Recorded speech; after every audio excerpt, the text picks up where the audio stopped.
Depending on who you're sharing your files with, you may have to protect people from viewing or editing your work.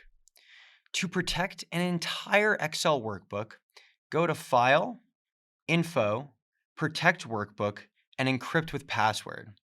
This will protect the entire workbook from being open, not just sections of the workbook. I'm not going to make a password at this time, but feel free to pause the video and try it out for yourself. I'm going to go back by pressing Escape twice. We can also protect the structure of the workbook.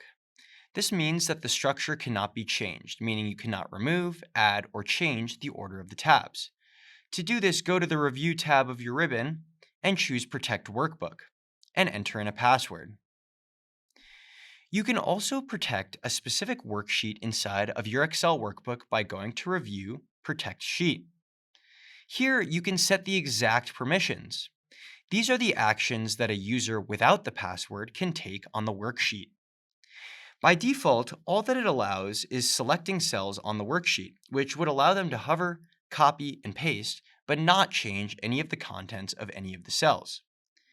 If I enter in a very simple password for this, and confirm it as well, I can try to enter in a value here, but we can see that Excel throws an error. However, if we go to a previous tab, we should still be able to enter in data. In order to make any changes, I now have to first unprotect my sheet, enter in my simple password, and press enter. Now I'm able to go and edit my sheet. However, we actually might want to exclude certain cells from our protection, meaning we might want to allow input in certain cells, but not the rest. Let me show you how to do this. First, highlight the cells that you want to be able to change. Let's just choose Alabama for now. Right-click it, go to Format Cells, and then go to Protection. Unclick Locked and hit OK. Now, if I am to protect my sheet again,